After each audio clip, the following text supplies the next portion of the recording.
Al, would you tell us the story of how you got involved with MAD? And would you get close to the microphone and tell us this? Well, as I said the other day, I was doing teenage comics for Stan Lee. The titles were Patsy Walker and her friends, Patsy Walker and her dog.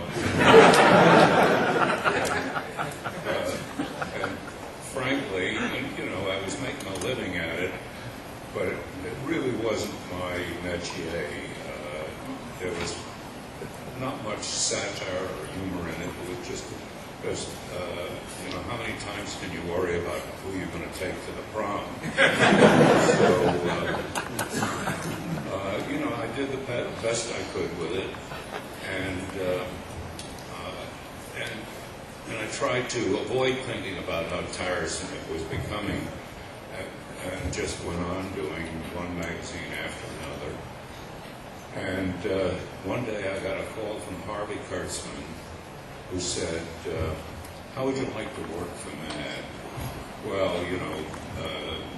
the bulbs went off all over the place because I knew about MAD, and I knew it was really funny and breaking new ground, and I thought, wow, this is really an opportunity.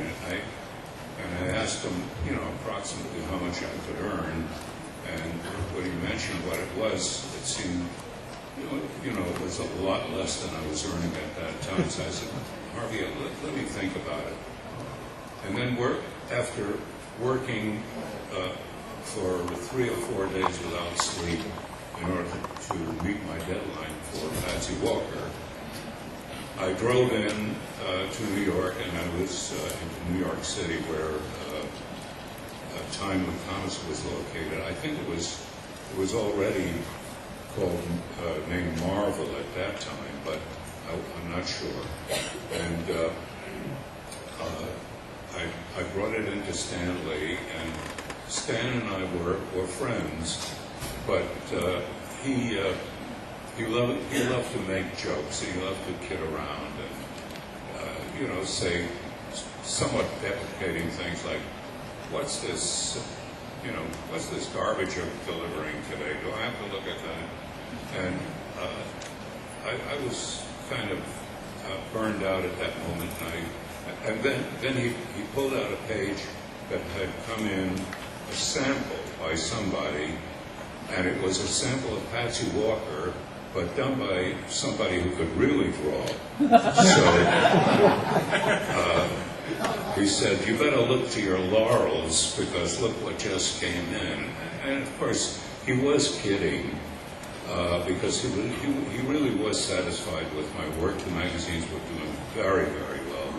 But I was so tired, and I said, well, I don't want to look to my laurels. Maybe you ought to give him the magazine. And I left. And when I got home, there were telephone calls from Stan saying that, he didn't mean what he said. But I think many of us, many of you in the audience, have reached crossroads where you realize that it may be time to move on.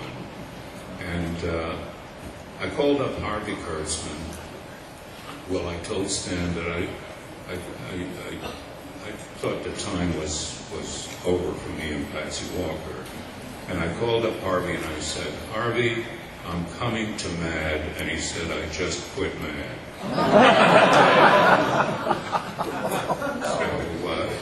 But he said, don't worry, just you wait a little while and I'll call you in a week or two. And then he called me to tell me that I was being hired to do Trump, along with all the ex-MAD people, Will Elder and Jack Davis, and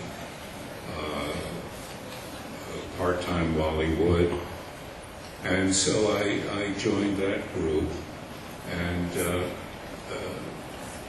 course Trump failed, and then after Trump, we, in desperation, we decided to publish our own magazine, and we produced a magazine called Humbug, which was a very good magazine, but it was poorly distributed, and we financed it ourselves, so of course it was totally underfinanced.